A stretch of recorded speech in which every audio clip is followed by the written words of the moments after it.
Good morning guys. So magbibigay tayo ng gatas dito sa ating bisiro.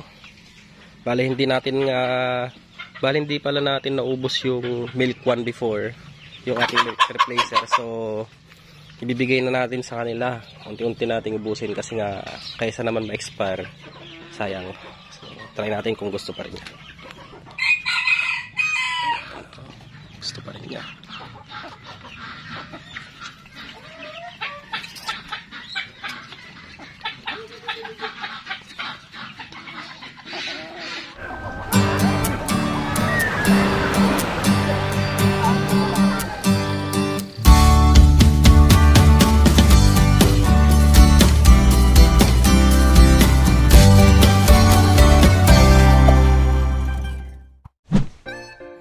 What's up sa inyo muli mga tropa, and welcome back to Entong's World Channel.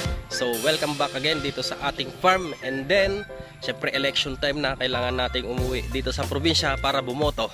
And sa mga boboto dyan, sana piliin nyo ng maayos yung inyong mga iboboto na magiging leader ng inyong barangay. So mapapansin ninyo yung aking boses ay may sipon kasi uso ngayon ng trangkaso at sipon. Syempre pag hindi ka masyadong nakapag-take ng vitamins ganito, madali kang tatamaan ng sakit. So kailangan always maintain your health, tapos kailangan nagte-take kayo ng supplementation. Anyway, andito tayo sa likod ng bahay para padidihin din yung isa nating bisiro. Itatry natin siya bigyan nitong milk one kasi nga napansin natin yung inahin na nanay niya ay masyadong mapayat. So nabigla sa panganganak. Bali ang kanyang anak is dalawang upgraded. So basal kasi siya, or yung dumalaga. First time niyang manganak ng F1 or yung may lahi na Anglo-Nubian. Medyo malaki-laki kasi kaya nahirapan siya. And then ang nangyari during rainy season is tag-ulan. So sila yung mga local breeds natin kasi naka-range lang sila dito sa kanilang range area. So medyo nagkukulang sila sa pagkain, unlike dun sa mga naka full confinement nating mga kambing na may naka-stock na corn silage. So ito, papakita natin yung kanyang anak. Yan, magandang araw ang init. So andito tayo sa likod ng bahay, lipat ulit sila dito dahil before nga dun sa manukan na ipapastol tong mga kambing, and now dito na ulit dito sa likod ng bahay sa bakanting lote. So ito yung nanganak natin na native last time. Ayan, mapapansin ninyo payat yung kanyang likuran. Ayan. So tutulungan natin siyang makarecover. Bali na purga na to last day. And ito nga pala yung kanyang anak. Ayan, ang cute. So magbibigay tayo ng milk one kasi maraming tira. Ang expiration date nito is 2024. So kailangan maipainom na natin to para hindi sayang yung pinampili natin. So ayan, halika rito. Sumusunod siya. Tatry natin siyang bigyan ng gatas. Halika rito. Ito, ayan. Oh, ito yung anak ni Tenga. Bulog yung natira. Oh, aray. So ayan, try natin siyang bigyan. Ayan. Oh. Magbibigay tayo pa konti-konti lang para hindi siya mabigla. So ang formulation nito is para talaga sa mga mga bisiro or doon sa mga baby dogs. Pwede rin tong milk one. So nabili natin to sa Shopee and naka-promo during that time kaya naka-discount tayo. Ayan. Yan so nagbigay tayo konti lang muna kasi first time natin bibigyan ng milk one. Yung isang bisiro natin na mas ahead sa kanya is sanay nang uminom nitong milk one, kaya malakas siya mag-take nito. So yan yung update sa ating mga native. Andun pa iba, ayun. Yung iba, ayun. And then yung mga may lahi natin nandun sa loob. So full confinement pa rin yun. And nagpaplano kasi ako i-range din sila kasi maganda naman yung panahon. Yan nga lang, ang problema pag ni-range natin yun, ang hirap ihila or ang hirap hilain dahil nga ang lakas nila. Unlike dito sa mga native na medyo maliliit, kaya natin silang hilain. So yung may mga lahi malalaki kasi, para silang mga batang baka. So lalakas ng katawan. Ayan siya, oh, si baby natin na F1 Anglo-Nubian. Ayan. And guys, dito tayo sa Napier natin. So ipapakita ko yung actual height niya ngayon, yung regrowth niya after nating makat before. Kasi nga from my last video, makikita ninyo nag-silage tayo ng ating Napier grass. So ngayon, ayan, matataas na sila. And malaking tulong talaga yung goat manure plus yung urea na abono. So yung abono na yon is nabibili natin sa mga poultry supplies. So may mga available sila doon. Dito tayo sa area ng ating mga Napier grass. So dito, ibang batch naman ito. Ito, hindi to maganda yung tubo niya rito kasi nga nagkaroon ng maraming damo. Pero ito, same lang din dun sa likod yung variety niya, which is yung pak chong. O dito sa area na to, maliliit kasi hindi natin natabasan before. Pero dito sa likodang part, ayan, tignan nyo, mas malalago sila. Ayan, hindi na tayo pupunta ron kasi medyo or ikot na lang tayo doon sa kabila. Yan mga tropa, ikot tayo dito sa left side para makita ninyo yung actual size ng ating Napier grass after 45 days ng ating since nakat natin sila. So ayan na. Ayan. I think nasa 45 days or almost 1 month or 1 month pa lang to. Ganon yung age nitong Napier grass na to. So nakatulong talaga yung rainy season para sa mabilis na regrowth ng ating mga Napier grass. Ayan, mataas na siya kaysa sa akin. So ito is yung mga pak chong Napier grass. Ayan. Oh. Pak chong Napier. Medyo mas malalaki yung kanyang mga stalks compare mo sa native na Napier grass. So ayan sila. Ayan. Tapos yung iba dito ang ginagawa is kinocultivate or hinihill up yung soil and then naglalagay ng fertilizer para mas matataba yung kanyang stalk and mas greener yung kanyang mga dahon. Kasi mapapansin ninyo minsan pag hindi kayo naglalagay ng fertilizer, talagang hindi maganda yung tubo ng Napier grass. And syempre kailangan may fertilizer po yung ating mga tanim na Napier or yung kahit anong ipapakain natin sa ating mga ruminants para yung na-absorb ng katawan nila is mas maraming nutrients compare dun sa mga ligaw na damo. Tulad ditong mga damo rito, pag dito nyo pinastol kasi mga kambing, gaya yung mga pinapastol nating native, tignan nyo naman yung katawan nila, malayong malayo sa may mga lahi na naka full confinement. Kasi nga, yung ibinibigay natin dito sa mga natives natin or yung mga nakukuha nila rito na ligaw na damong yan, walang masyadong sustansya yan. Unlike dito sa mga Napier grass na to na alaga, nalalagyan ng fertilizer, tapos ibinigay nyo sa may mga lahi or yung kahit anong klaseng ruminants, mas marami yung nutrients na makukuha ng kanilang katawan. So ito yung ating Napier grass, and then meron pa tayong mga tinanim doon and planning to extend this area, ayan, of plantation dito sa masukal na lugar na to. Yun nga lang, di pa tayo nakakapaglinis dito ulit kasi nga last time nagtry tayong magtanim dito ng Napier grass sa bandang likuran, which is papakita natin. Ayon, kung makikita ninyo sa malayo may Napier pa rin doon. Yun nga lang, hindi tayo masyadong nakakapunta dahil nga itong damo na ito masyadong mabilis sa masyado mabilis tumubo and then dumadami pa siya. So buti sana kung yung damong dyan paragis is mas okay. Yun na, dun sa area na yun, matataas na rin yung Napier grass natin dun. And tara, punta natin. Medyo masukal dito, medyo nakakatakot. Ayan, tataas na yung mga ligaw na damo rito. Kulang na sa linis. Ayan, ito yung Napier grass pa natin, oh. Alam nyo ba guys, ito yung binabanggit ko before na itong Napier na to is yung mga pinagtabasan natin is iniwan lang natin gaya nito. Naiwan lang natin dyan hanggang sa nag-reproduce na siya. Makikita ninyo, oh, ang kapal-kapal natin, ang taas-taas na niya. Siguro nasa around ano na to, ilang feet na ba to? 20 feet. Ang taas, oh.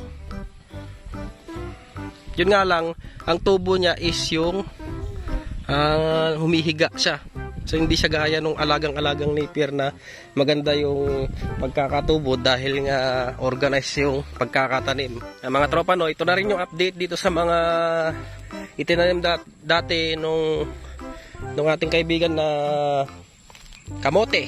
So panahon na naman ng kamote niyan, and hihintay na naman natin tong mga dahon niya na ma-harvest. So kukunin natin yung mga yan para just in case meron tayong pang-stock ng pagkain. Air dry lang yan, and then pwede nyo nang ibigay sa ating mga ruminants para mas makatipid kayo, guys. So sa probinsya, libre lang po ito. Wala pong bayad dito pag kakilala nyo yung nagpapatanim. So ayan, ito, may mga napier pa tayong tinanim dito. Ayan. And then dito pa sa kabilang side, ayan, oh, yung tinanim natin last time. Bilis lumaki. Ito na. So kailangan nating sigurong linisan tong yung mga damo rito para mas mag-concentrate yung nutrients doon sa ating napier grass. Ayan, no, tatas na nila, oh. Siguro lagay tayo ng abono niyan, yung urea. Ayun, subok na po yung urea na fertilizer just in case na gusto yung gumanda yung tubo ng inyong napier grass. So pag naglalagay ako ng urea, mas nagiging greenery yung kulay ng dahon ng napier grass. Mga tropa, no, so may natira pa na konti, bibigyan na natin dun sa mas adult na bisiro natin kasi nga sayang. And then ito pa yung update sa ating mga mulberries. Ayan, ang daming bunga, oh. Hindi ba last time nag-harvest tayo ng mulberry leaves? So binigyan natin sa ating mga kambing, and then after nating makapag-harvest, ayan, nagsisilabasan yung mga bunga niya. So flowers muna, nagiging bunga. Ayan na siya, oh. Diba? So ito pa yung iba. Ito yung Illinois native variety, Illinois yung Himalayan. Yan, mahaba yung bunga niyan, kaso hindi pa natin napapabunga ng matino. Hindi siya gaya nitong Illinois and then yung native na once na nakat mo or na-prune mo na, mas mas dumadami yung kanyang stem, and then nagkakaroon siya ng maraming bunga.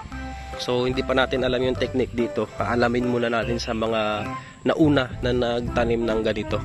So yung Himalayan long mulberry, makikita nyo yung bunga niya. Siguro nasa around 2 inches, ganyan. 2 inches. Mahaba yung bunga niya na matamis. So ayan, oh, dami. Ito sa right side natin, ito yung papaya before na napapakita natin sa mga previous vlogs natin. Ayan, nagbubunga na sila, oh.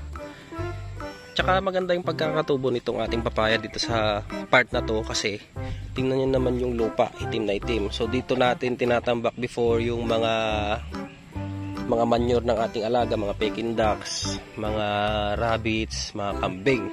So after time, nag-decompose na yung mga manure, and then halo-halo na dyan, may mga dahon, yan, sari-sari na dyan, may nitrogen na yan, kompleto na yan. So kung gumamit kayo nitong fertilizer, ito napakaganda. Yan, para din siyang katumbas din siya ng yung tawag na rito, yung vermicast. Yun nga lang, maganda talaga yung vermicast kasi naidumi na yun ng ANC or African Nightcrawler. Yan, and mga tropa, noon dito tayo sa area ng ating mga Peking ducks. So ang natira na lang is 5 pieces. Ayan. Yung mga breeders natin before is may namakyaw. So thank you po kay sir. Hindi na muna natin babanggitin yung pangalan kasi nga para na rin. Marami kasing nagtatanong, eh. So yun na lang muna yung details sa ating mga Peking ducks. Ayan niya, oh. Malalaki yung Peking ducks din natin, oh. Ito yung mga adult breeders nga pala. Ang mga nakuha nila is yung mga young breeders. So yung mga yun is basal. Mag-uumpisa pa lang na mangitlog. And ang lalaki, oh. Ayan guys, oh. Lalaki, oh. Ang plano namin yan is i-cross namin to sa mga Muscovy ducks. Ayan. So may Muscovy duck na nga rin pala kami. Mamaya ipapakita natin sa ating video. And then may mga nakikita kasi ako online na itong mga Muscovy ducks is pwede mo siyang i-cross sa Peking duck. So ang nangyayari is yung genes ng Peking duck plus yung Muscovy naghahalo, mas nagiging maganda yung meat production ng ating mga alaga. And then yung meat ng mga yun is nagiging tender dahil nga ang meat ng Peking ducks is restaurant quality talaga. Kaya makikita ninyo ang gaganda rin ng kanilang physical appearance. Puting-puti lalo pag naglugon and nakapaligo sa tubig. Ayan o. Sila. Diba? Maganda.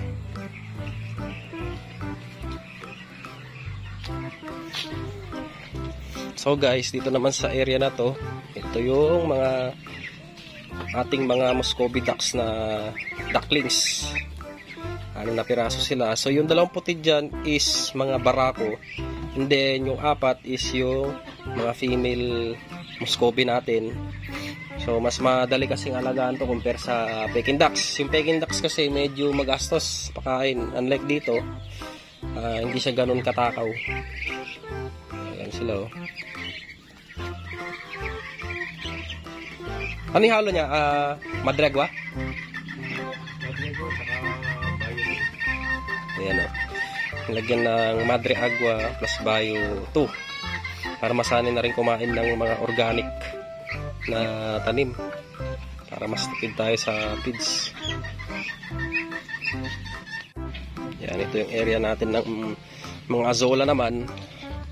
Maganda yung kanilang performance during rainy seasons. Yan. Oh, sana. So every other day itong na-harvestan.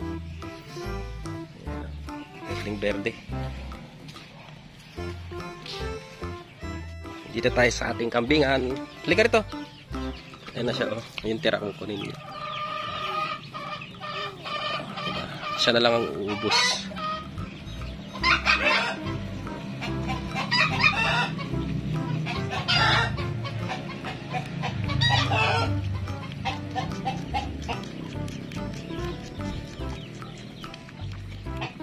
Ubos na. Pag ubos lang ganun, tatanggalin nyo na kasi iwas kabag dahil pag sumisip-sip siya ng hangin, yun yung nagkokos ng bloat kung minsan.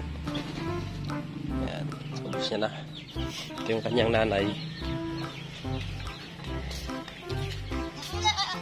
Ayan. Ito yung ating mga bower lines plus yung anglo line. Ayan. Na napagod nag-stud kanina. So, in-stud niya yung native. Ito pa yung iba, guys. Ito na yung anak ni Tenga na 2. Yung lahi niya. Itong isa bulog, possible na ibenta natin pag medyo lumaki-laki na. Tapos yung isa dumalaga. Hornless, babae. Tapos yung sa kabila, native plus yung upgraded. Yung upgraded na yon ang naka-stud doon is yung F1 na bower doon sa kapitbahay before. Ayan, bower line. Anak ni Tenga oh. Haba ng Tenga rin. F1 lang to ah. So, yung bulog. Yung isa hornless siya, may sungay. Ayan mga tropa no. Ito pa yung ito naman yung ating mga upgraded na chickens, yung mga kinross sa natives. Ayan. So, ito yung ating mga Japanese bantam, chabo. Ayan o, kikisig na nila. May isa tayong, actually 2 yung short legs eh. Tapos isang medium legs. Ayan. Ay hindi 2 medium legs. 2 pala medium legs, isang short legs. Sa mga hindi nakakaalam, papakita natin kung anong itsura ng short legs versus medium legs. Up.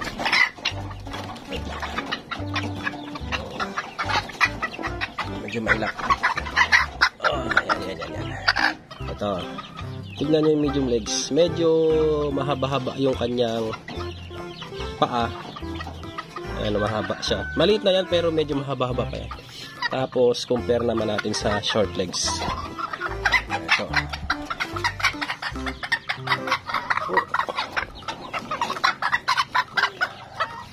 Ayan. So ayan, short legs. Tignan nyo. Halos wala na yung kanyang paa. Sobrang ikli. Sa market, mas mahal po yung short legs kasi pag nag-breed naman kayo ng Chabo, Japanese Bantam, hindi nyo maiwasan na may mapoproduce kayo na medium legs, long legs, tsaka yung pinakamahalis yung short legs. Lalo pag mga magagandang linyahan ng Bantams, talagang pang show yung kanilang physical appearance. Yung ating mga Bantam. Meron pa dun sa kabila. Hiniwala yung isa kasi tinutuka nila yung buntot.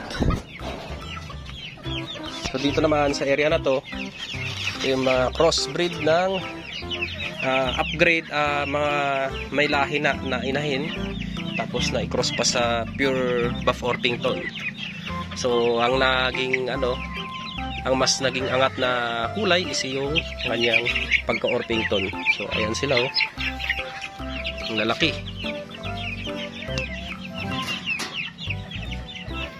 Ito na yung mga bantam natin. Ayan, Japanese Bantam, itong isa, inahin, yan.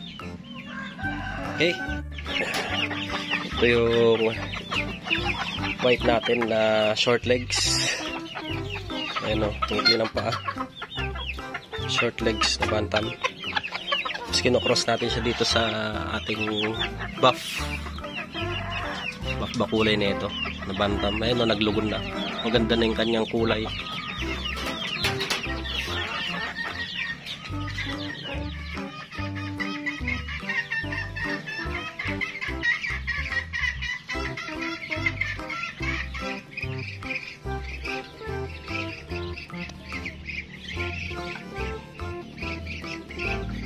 And that's only our video for today, guys. So thank you very much for watching our YouTube vlogs.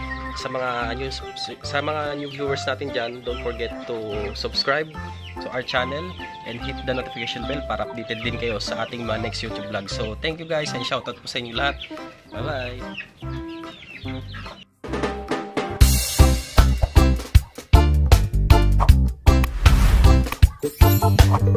bye.